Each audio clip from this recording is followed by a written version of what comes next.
Shalom mes frères et sœurs. Aujourd'hui nous allons parler de la parole que j'ai reçue du Seigneur. Pour la première fois, le Seigneur m'a parlé de ça il y a environ 5 ans. 5 ans. Amen. Et il y a juste une semaine, le Seigneur a commencé à me reparler de ça. Et il m'a dit de le prêcher. La première fois, c'était juste quelque chose que moi-même j'ai reçu, que le Seigneur m'a expliqué. Et cette seconde fois, c'est pouvoir en parler. C'est vrai, la première fois, j'ai en parlé autour de moi. Et ma famille le sait. Amen. Mais particulièrement aux autres qui ne sont pas proches de moi ne savent pas. Donc aujourd'hui, nous allons essayer de parler de cela. Que le Seigneur m'aide à en parler parce que c'est un sujet très contredit. Les gens qui en parlent, on ne les écoute pas. Et je pense que nous savons que les signes des temps, de la fin des temps, beaucoup se mettent en place. Et le Seigneur veut que son Église soit sans tache, ni ride, et qu'elle lave sa robe. Amen. Cette parole que le Seigneur me donne aujourd'hui, il faut prendre ça comme une trompette. Il faut prendre ça comme un message que le Seigneur veut que nous le fassions le plus vite possible. Nous parlons de la grande moisson. Mais comment pourrons-nous faire cette grande moisson si au milieu de nous, on a le fait étranger? La grande moisson, ce n'est pas 2, 3, 10 pasteurs qui peuvent le faire seuls. Jésus a dit que la moisson est là, mais il y a peu d'ouvriers. Peu d'ouvriers, ça veut dire que ce n'est pas parce que les gens qui manquent, mais ce sont des gens qui sont qualifiés à le faire. Amen. Si tu as déjà un fait étranger, comment ta voix peut atteindre, même si Dieu le veut? Avec les enfants d'Israël, c'était la même chose. Ils faisaient des choses qui ne plaisaient pas à Dieu. Alors les conséquences étaient là. Et il n'y avait pas de puissance à un certain temps. Il n'y avait même pas de prophète. Dieu s'est tu complètement des années. Pourquoi? Le feu étranger.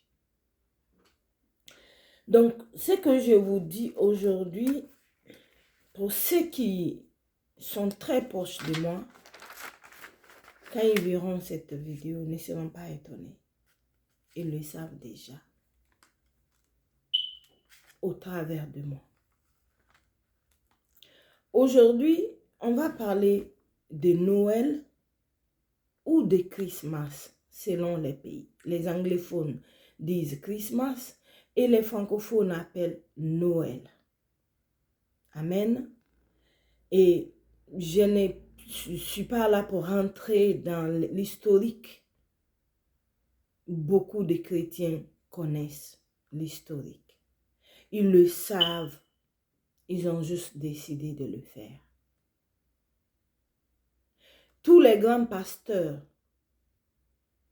Peut-être s'il y a des ignorants, certaines personnes qui ne connaissent pas la vérité parce qu'ils ne veulent même pas parler de cela en profondeur pour que les gens puissent comprendre. La majorité n'en parle pas. S'ils en parlent, c'est pour venir dire, ou pour qu'on dise qu'on ne célèbre pas Christmas, le Seigneur est venu, il est né.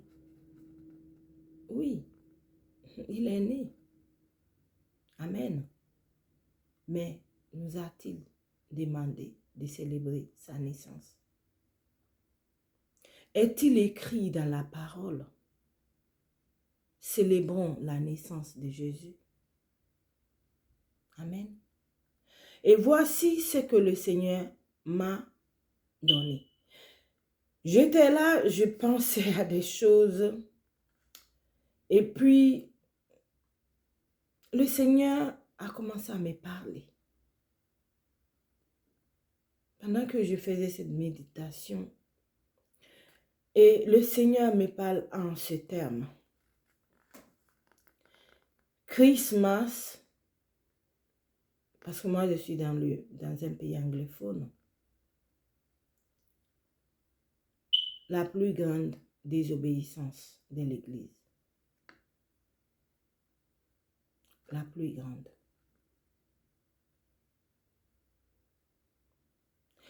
Et je me rappelle, c'est la première fois que le Seigneur m'a parlé, c'est moi qui ai posé cette question au Seigneur. Et comment je suis arrivée à poser cette question? Moi, j'étais musulmane, amen, et je me suis convertie par l'apparition du Seigneur. C'est comme ça que je suis devenue chrétienne. Ce n'est pas quelqu'un qui m'a dit, il faut parler, me sermonner pour accepter le Seigneur. Je partais dans une église au travers d'une amie où je cherchais uniquement le visa pour venir rejoindre mon mari. C'était ça mon objectif. Rien d'autre. Et quand j'ai eu le Seigneur, je l'ai vu, ça a été quelque chose, je ne sais comment expliquer. Mais depuis son apparition à moi, j'ai jamais prié comme une musulmane. Plus jamais. Jusqu'à aujourd'hui. Ma famille a parlé. Ma maman à l'époque a parlé. Mes soeurs, mes frères se moquaient de moi. M'appelaient Marie-Jacqueline. Je me fâchais des fois. Je pleurais des fois. Mais je suis restée dans le Seigneur. Et quand je suis venue rejoindre mon mari, ça c'est un autre témoignage. Un jour, un de ses amis m'a dit, mais tu sais que le 24 décembre, c'est pas l'année, c'est le 25, c'est pas la naissance de Jésus-Christ. Et moi, je le regardais comme ça, parce que lui, il est né dans une famille chrétienne. Alors, j'étais un peu étonnée, parce que même étant musulmane dans le pays dont je viens, et beaucoup de pays d'ailleurs en Afrique, fête 24 décembre, ils sortent pour danser. Il y a même beaucoup de choses qui se passent cette nuit-là. Des filles qui sont frappées, même déshabillées par des hommes qui l'ont habillée et elles l'ont trahie, etc. Amen. Alors j'étais tellement étonnée par rapport à cette parole qu'il venait de me dire. Et j'ai commencé à méditer sur ça. Alors pourquoi les chrétiens le célèbrent-ils? Pourquoi ils en font un grand mensonge? Une fête internationale. Amen. Alors, je méditais sur ça et j'étais en train de dire, Seigneur, mais Si ce n'est pas ta naissance, pourquoi les gens le célèbrent-ils? Et notre Dieu est un Dieu patient. Ce n'est pas parce que tu as demandé quelque chose aujourd'hui, il peut te répondre immédiatement. Un jour, pendant que je m'attendais, le Seigneur m'a dit que Noël au Christmas est une séduction qui est entrée dans l'église.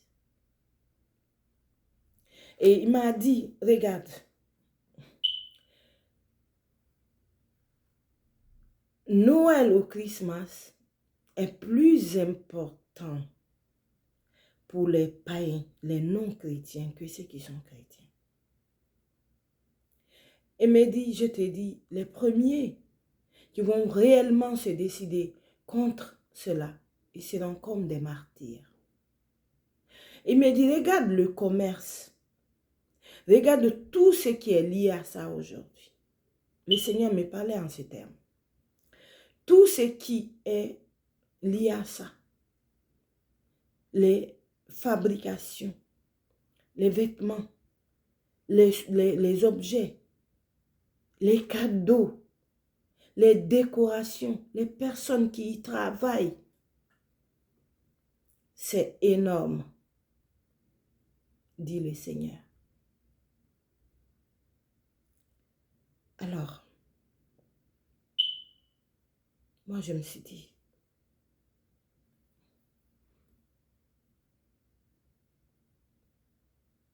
ça c'est ma réponse que j'attendais. Alors depuis ce jour, j'ai plus célébré Noël ou Christmas. Et je disais à mon mari, moi je ne vais pas célébrer. Et ça a été même un peu tendu. Lui dit qu'il va célébrer et tout ça. Il n'y a pas de problème, je l'ai expliqué comme je l'ai vécu.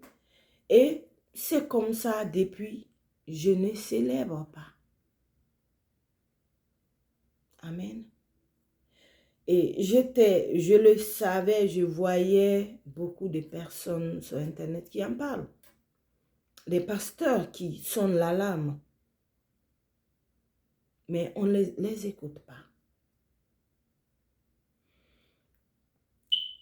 Donc, j'ai vu aussi des pasteurs des grands pasteurs, je ne vais pas nommer, qui ont osé dire, oui, nous savons que ce n'est pas la naissance de Christ. Mais bon, ouais, on le célèbre.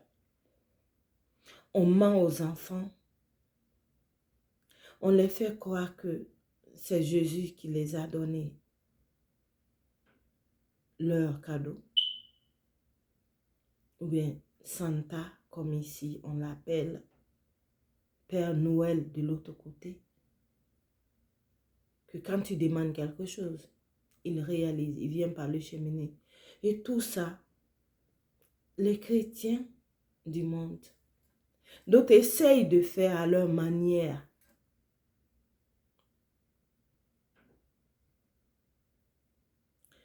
Mais voici ce que le Seigneur m'a dit il y a quelques jours.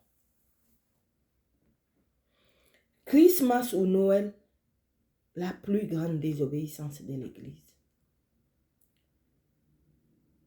Et le Seigneur me dit, quand quelqu'un prophétise, vous dites examinez ou éprouvez les esprits. C'est ce qui est correct. Il a répondu. Mais quelqu'un a demandé, Seigneur, est-il bon de célébrer Noël ou Christmas? Pourquoi il a dit ça? Moi, j'ai demandé. Mais tous les grands pasteurs qui célèbrent, qui mettent ce Christmas tree, peut-être, comment on appelle Christmas, l'arbre de Noël. Peut-être c'est l'arbre de vie, je ne sais pas. On met l'étoile. Peut-être c'est l'étoile brillante du matin. Tout ça, le déguisement. La parole de Dieu dit que Satan se déguise en l'ange de lumière. Et l'Église déguise les choses de Satan en choses du Seigneur. Quelle intelligence, mais dans le mensonge. C'est là la séduction est là. Désobéir, oui, c'est une désobéissance à la parole de Dieu. Parce que les premiers chrétiens, les Paul, les Pierre, tout ce qu'on a dans la parole de Dieu qui ont porté le flambeau primitif de l'évangile, n'ont pas célébré Christmas. Ils ne savent même pas c'est quoi Christmas. Amen. Et le Seigneur continue. Il dit, personne n'a demandé si c'est bon de célébrer. Il dit, la plupart des chrétiens ont peur de prendre la Sainte Seine. C'est le Seigneur qui continue à me parler. Il dit, sous prétexte qu'ils ont péché, mais vous avez peur de célébrer une fête païenne et vous collez à mon nom. Est-ce que vous avez peur de célébrer une fête païenne et vous le collez à mon nom?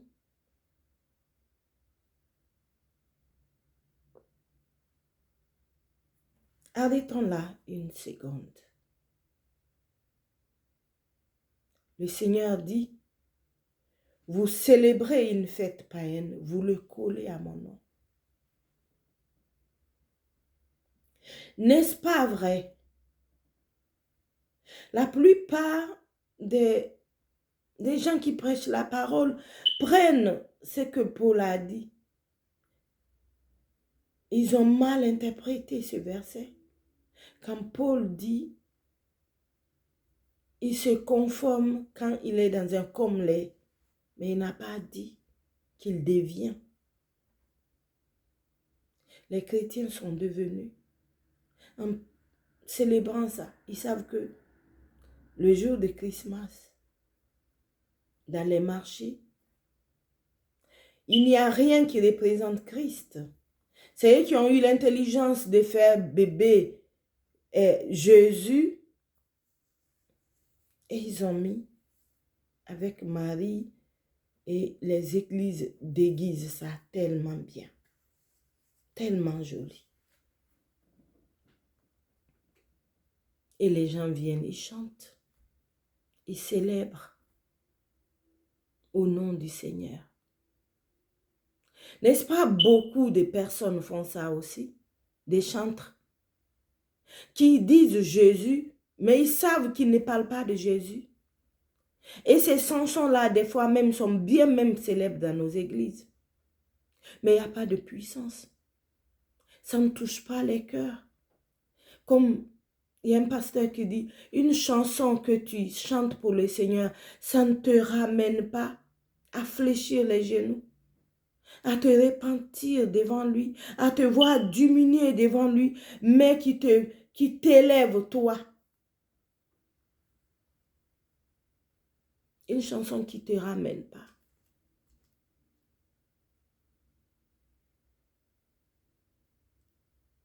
À rentrer en toi-même, à voir la grandeur de Dieu. C'est exactement ce qu'on fait. Christmas célèbre-t-il la grandeur de Jésus? Qu'est-ce qu'on dit? C'est sa naissance. C'est sa naissance qui nous a sauvés? Non. Le jour de Christmas, qu'est-ce qu'on fait? On mange. On se donne les cadeaux. Il y en a qui dansent. Célèbrent les fêtes. On se célèbre. On ne célèbre pas le Seigneur. Et le Seigneur continue à me dire, Quand il a dit, vous célébrez une fête païenne, vous collez à mon nom.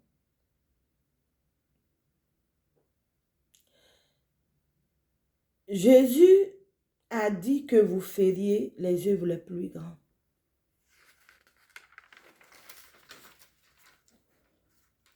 Jésus n'a pas dit la vérité. Et moi, j'étais là, qu'est-ce que j'ai dit? J'écoutais. Ou bien c'est votre désobéissance. Jésus a dit que celui qui croit en lui fera les œuvres plus grandes que lui.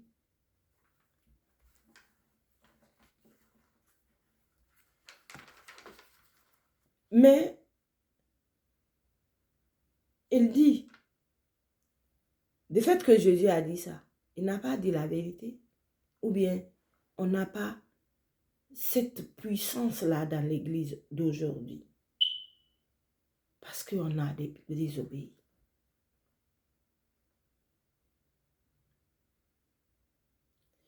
Il m'a parlé des divisions. Il a dit, ce n'est pas la division seulement qui enlève la puissance dans l'église.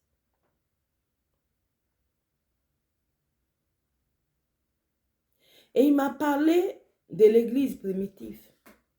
Il y avait des divisions, des malcompréhensions, doctrinales, si on peut dire ça aujourd'hui. Il m'a parlé de Paul et Barnabas qui ont fini par se diviser. Mais Paul a fait des miracles. Pourquoi? Il a obéi. Il a parlé de Paul et Pierre. Quand Pierre mangeait avec les païens et quand les autres sont venus, Pierre s'est éloigné. Et Paul lui a fait des remontrances par rapport à ça. Mais Pierre et Paul ont fait des miracles. Ils ont ressuscité des morts. Ils ont guéri les malades. Au point que les gens prenaient des mouchoirs, mettaient sur leur corps, allaient mettre ça sur les malades et les malades sont guéris. Pourquoi nous, les chrétiens d'aujourd'hui, on ne parvient pas à ce niveau? Et pourquoi des fois il y a même des scandales qui disent que certains pasteurs utilisent la magie noire ou bien ils négocient avec les gens pour venir faire simulation de miracles. Je ne confirme pas ça. Mais pourquoi cela arrive-t-il? Pourtant, Jésus a dit, on fera les œuvres plus grands. Il y a des pasteurs qui font des miracles, juste prier. Ils n'ont même pas touché ces personnes. La prière au nom de Jésus à distance parce qu'ils sont dans l'obéissance et ça se voit. Mais le niveau que le Seigneur veut que son Église atteigne, parce qu'on a, Paul a dit, on a le même Saint-Esprit, on n'est pas là. On n'est pas là. Il y a un pasteur tout récemment qui avait prêché sur Christmas, qui dit que lui n'a jamais célébré et ce pasteur fait des miracles. Je n'étais pas étonnée, connaissant ce que le Seigneur m'a dit. S'il est arrivé à ce niveau, il a refusé ce feu étranger qui est Noël ou Christmas. Que les chrétiens aiment tant, qu'ils attendent patiemment. Et ils le célèbrent, ils le savent avec des païens. Il y a des païens qui célèbrent, tout le monde sait qu'ils continuent à le célébrer. Ils disent que c'était pour gagner ces païens. Mais pourquoi certains païens ne sont pas encore gagnés? Est-ce qu'on gagne le monde par ses propres armes? Ou bien l'arme que Dieu nous donne?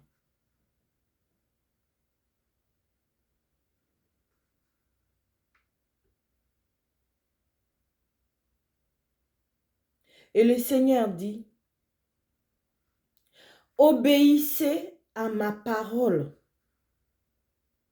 Je n'ai pas besoin d'une fête.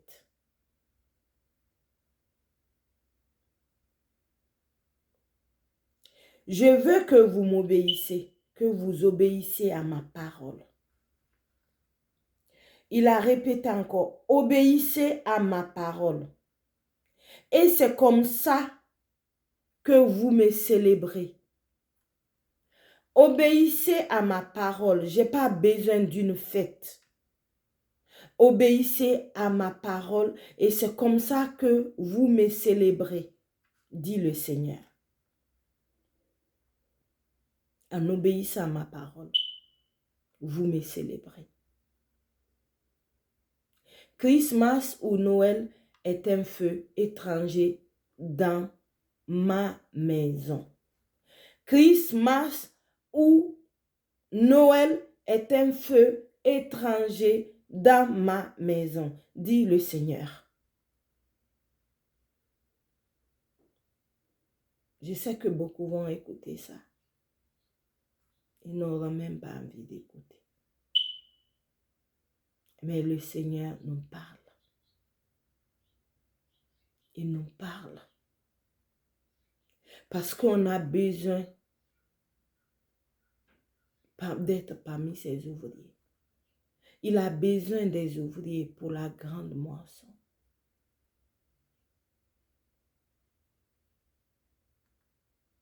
Il a besoin des ouvriers. Éloignons-nous de toutes ces choses. Christmas, c'est quoi? C'est la période où les églises gagnent beaucoup d'argent. Ou beaucoup d'entrées des objets pour les pasteurs, pour tout le monde, chacun reçoit. Et se détacher de ces choses est devenu difficile pour les chrétiens. Il y en a même qui sont fâchés s'ils n'ont pas de cadeaux. Ou ils n'ont pas reçu les cadeaux qu'ils voulaient.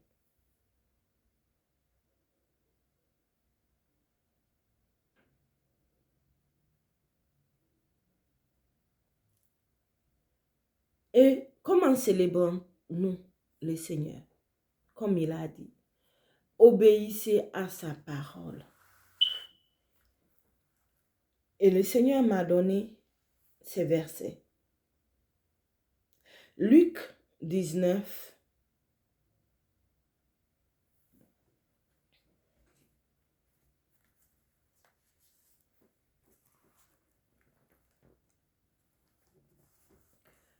à partir du verset 24, le Seigneur dit ceci. La parole de Dieu, je vais le lire. Et après avoir rendu grâce, il a pris le pain. Je vais aller au 23 pour que nous puissions le comprendre. Car j'ai reçu du Seigneur. Non, je suis dans le Corinthiens. Je vais aller dans Luc. Je m'excuse.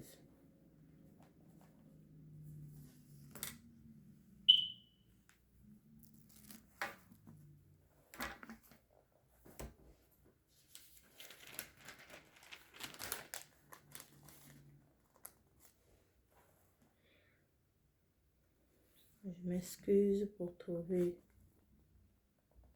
le passage. Luc 19.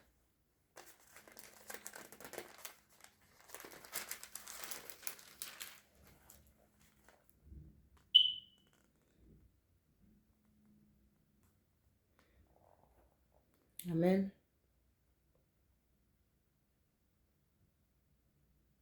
Je n'ai pas écrit la référence, c'est pour ça que je cherche.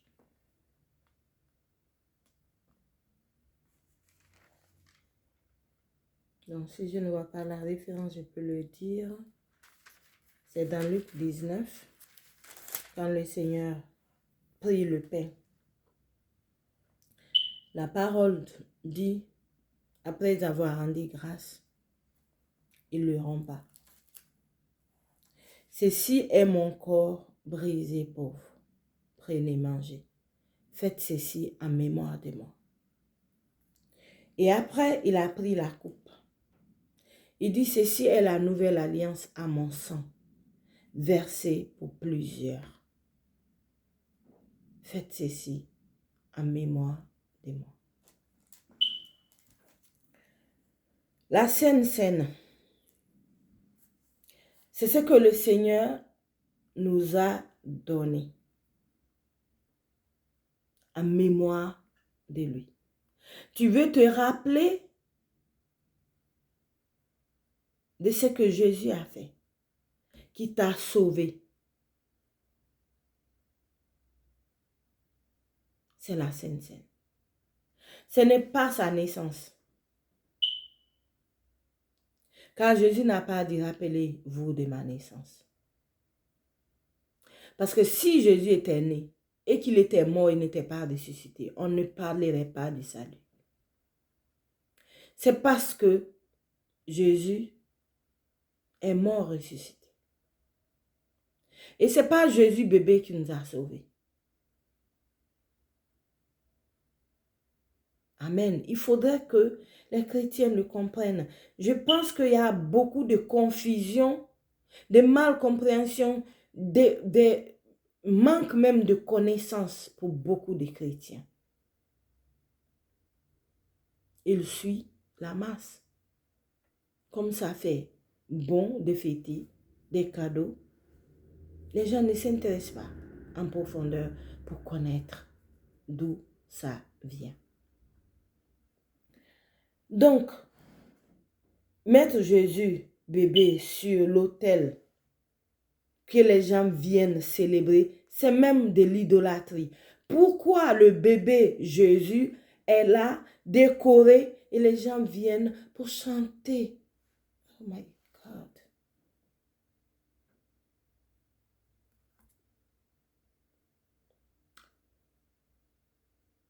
Paul a dit, je pense que c'est Galates 4, que tant que l'héritier, voilà, Galates 4, verset 1. Or, aussi longtemps que l'héritier est un enfant, je dis qu'il ne diffère en rien d'un esclave, quoi qu'il soit maître de tout. Amen. Quoi qu'il soit maître de tout, est un esclave. Paul disait ça aux chrétiens qui sont des enfants de Dieu et qui ne grandissaient pas, qui sont pour devenir fils. Jésus, enfant, ne nous a pas sauvés. Il était sous tutelle de son père adoptif qui est Joseph, le mari de Marie, sa maman. Et le Seigneur souvent parlait à ces derniers, prends le petit enfant, allez en Égypte, car il veut le tuer. Et quand Hérode était mort, Dieu a encore fait le songe, prends le petit enfant et viens, car ceux qui voulaient le tuer sont morts. Jésus, enfant, était sous tutelle de quelqu'un. Comment il nous a sauvés?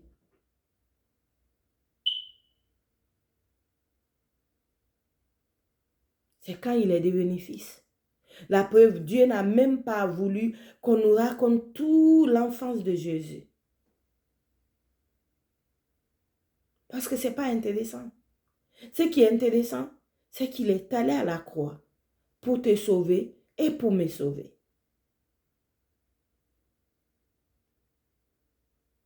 Et pour qui croit en lui? Car la parole de Dieu dit, Dieu a tant aimé le monde qu'il a donné son fils. Dieu a donné un fils, pas un enfant. Et pourquoi on célèbre le bébé? La fête la plus glorieuse à célébrer.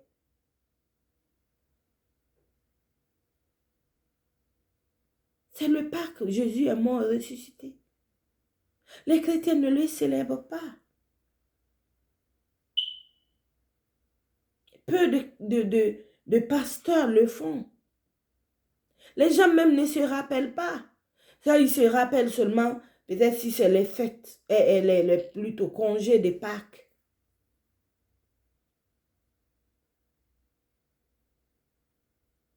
Mais c'est ce jour-là, la résurrection.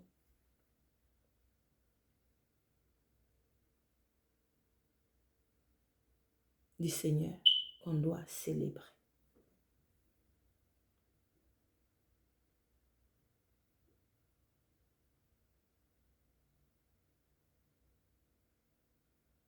Ici, on l'appelle Easter. Et même ça, les païens ont ajouté. Et le chrétien a ajouté. C'est que les païens ont ajouté. Easter, il donne des œufs aux enfants en collant encore Jésus dedans, en mettant des versets dans les œufs. Il y a un pasteur qui a dit, mais ce jour-là, Jésus est ressuscité. Quelle poule a pondu? Chrétiens, sortons de ces choses-là. Enlevons le feu étranger. C'est joli, mais c'est parce que le Seigneur attend de nous.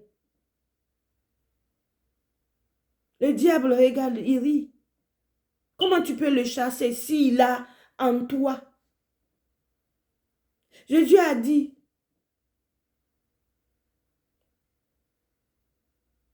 qu'il n'y a rien de Satan en lui. Rien de lui. Mais nous, en déguisant les choses du diable au nom de Christ, Easter, les œufs. Une fois, j'ai refusé. Je venais d'arriver dans une église. Ils ont dit, m'ont écrit, est-ce qu'ils peuvent venir mettre les œufs dans mon jardin très tôt le matin pour que ma fille ramasse? Je n'ai pas répondu. Parce que quel est le rapport entre la résurrection de Jésus et les œufs?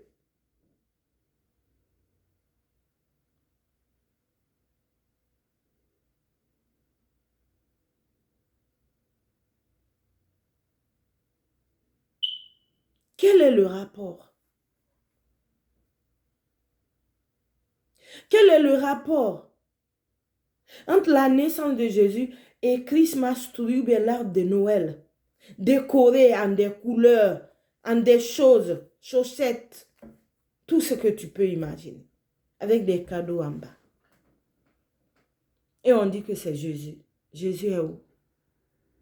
Il est où? Il est où Jésus?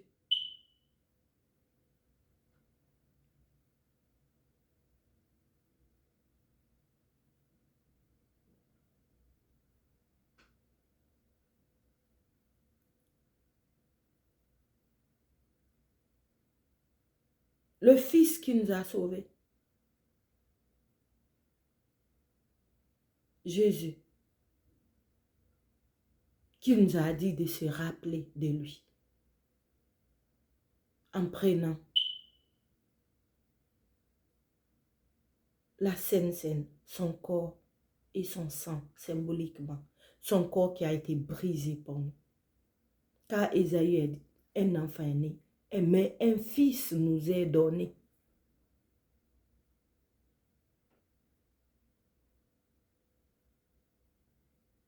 Il a dit, ce sont nos douleurs qu'il a portées. Un enfant n'a pas porté ça. Nos souffrances. Et que c'est par ces meurtrissures que nous sommes guéris. Chrétiens, écoutez aujourd'hui. C'est beau tout ça. Mais est-il de Dieu? Satan se déguise en l'ange des lumières. Il est rentré dans l'église, dans les chansons. Je me souviens une chanson, une chanteuse très célèbre que je ne vais pas dire le nom. J'ai commencé à écouter ces chansons et je l'écoutais tous les jours. Tous les jours. Un jour, le Seigneur m'a dit, n'écoute pas ces chansons. J'ai dit, mais Seigneur, mais parle de toi. Il a dit, mais c'est parce qu'il a dit ça, ça. Et tu penses que c'est pour moi? Revenons au Seigneur, à ses pieds, comme Marie. Dans sa parole. Quand tu prophétises à quelqu'un, comme le Seigneur a dit, ils vont dire, il faut examiner les prophéties. Les grands pasteurs le disent, sont là. Mais les mêmes qui célèbrent Christmas sans discerner, parce que tout simplement, ça rapporte des cadeaux, de l'argent.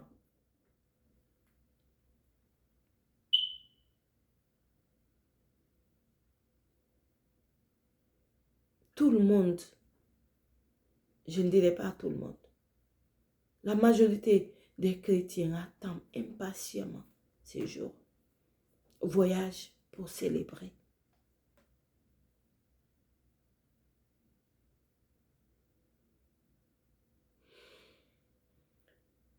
On va aller dans 1 Corinthiens, c'est là où j'étais, à partir du verset 11, chapitre 11 plutôt. 1 Corinthiens 11, à partir du verset 26.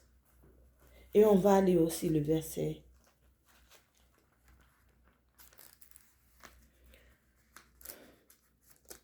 Amen. 24 et 26.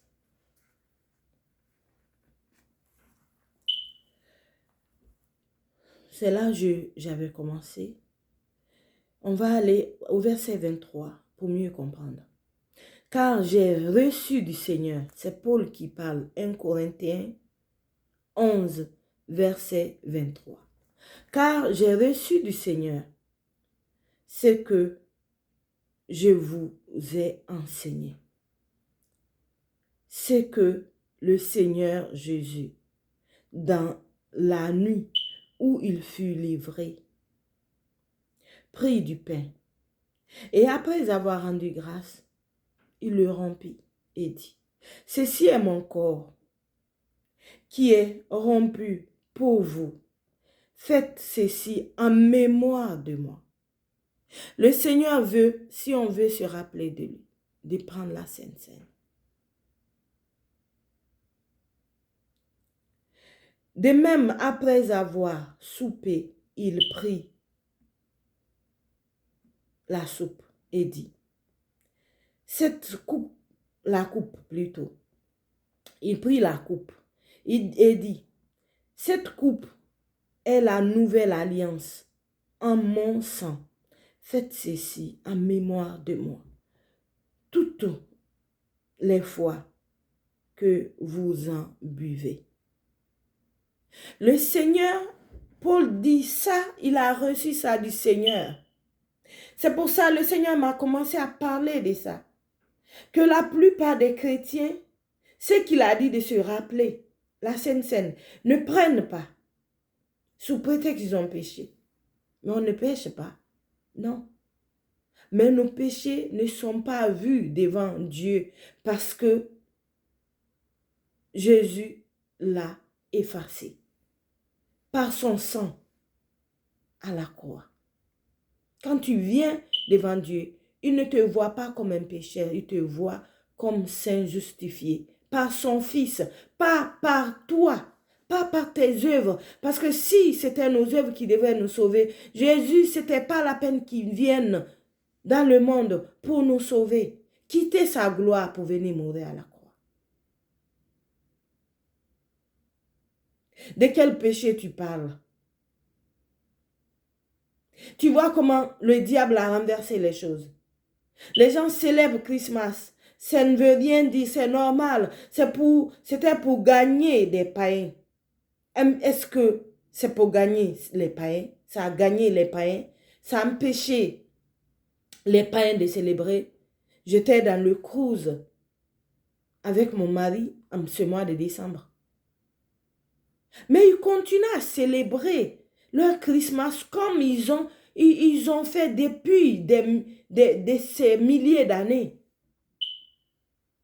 Ils ont perpétué ça.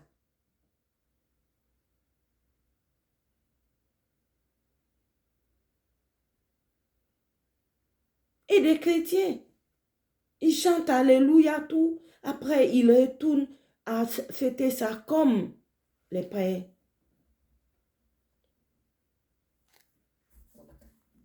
De quoi? Pourquoi, j'allais dire, avons-nous peur de prendre la Sainte Seine? Un chrétien, pourquoi? Tu as péché. Et pendant que tu penses là, que tu as le droit de prendre, tu ne pêches pas. Ton péché, c'est toi qui l'as effacé.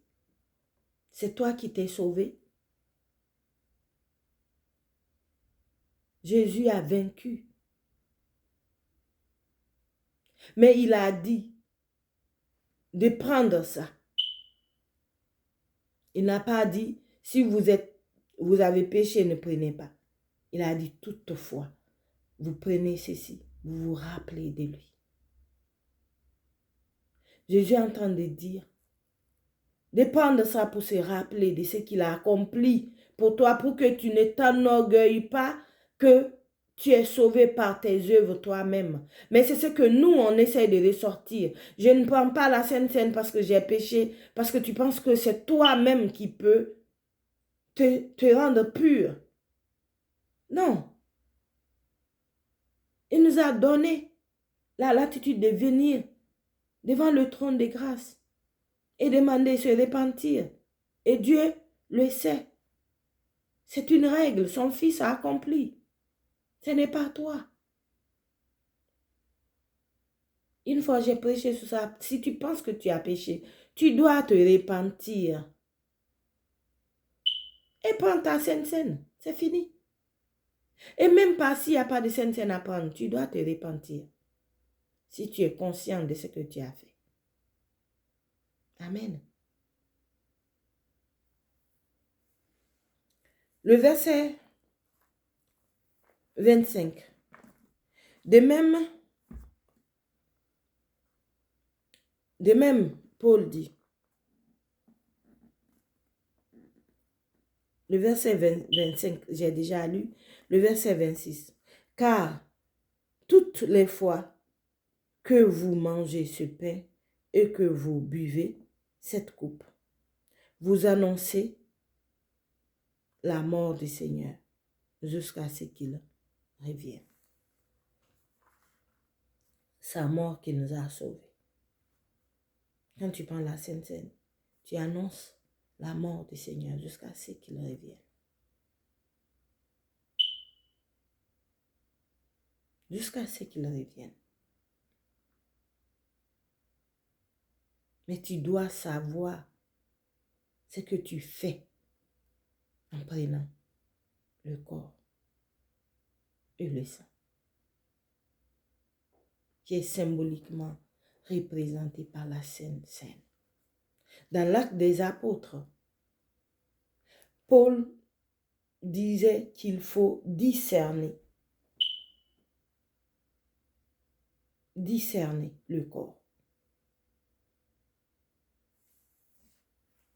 et le sang du Seigneur. Discerner, c'est quoi?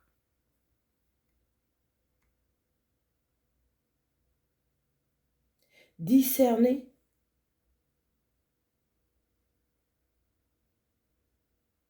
c'est connaître la nature, la valeur de ce que tu es en train de faire. La valeur de la Sainte Seine. C'est de te rappeler comment tu as été sauvé. Que quelqu'un est mort pour toi. Il a donné sa vie. Son sang a effacé ton péché. Il t'a fait rentrer dans le sang des saints. Tu peux venir aujourd'hui dire, Père, avant tu ne pouvais pas faire. Il faut discerner quelle est la nature, la valeur précieuse de celui qui t'a sauvé. Ah, il a fait de grandes choses pour nous. Jésus a fait de grandes choses pour nous. Et nous qui étaient des pécheurs, nous sommes devenus des enfants de Dieu. Et l'Esprit de Dieu est en nous. Quel cadeau! Et tout ça, l'Esprit de Dieu est en nous. Mais il fallait trouver la méthode païenne pour gagner les païens.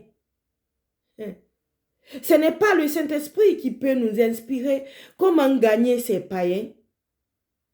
Mais c'est en faisant leur méthode qu'on peut les gagner. Quelle est la place du Saint-Esprit alors? Parce que Jésus a dit, vous recevrez une puissance et le Saint-Esprit survenant sur vous et vous serez mes témoins, les témoins qui feront les mêmes choses, même plus grands que lui.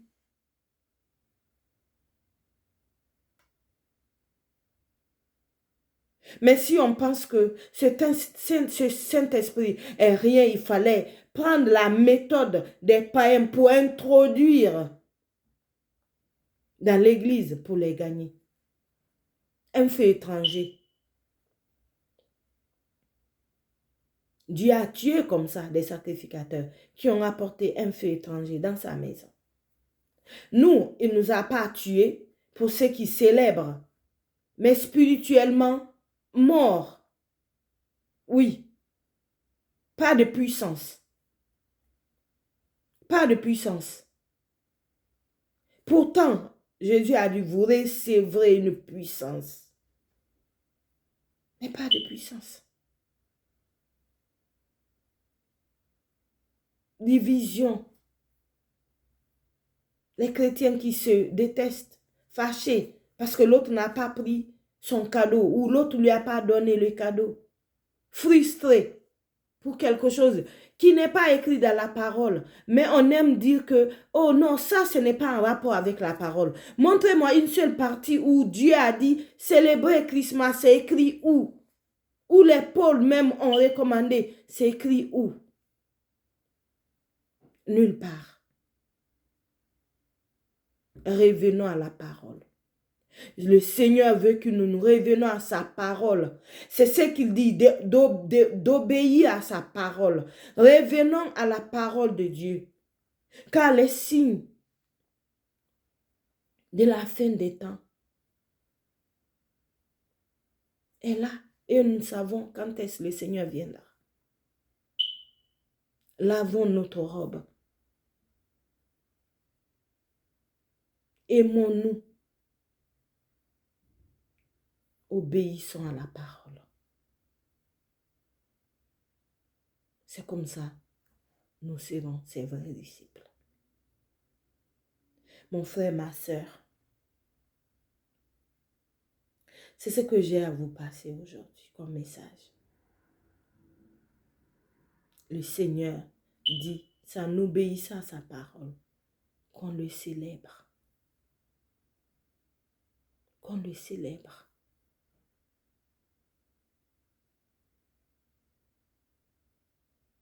Obéissons. Que Dieu vous bénisse. Que sa grâce surabonde dans nos vies.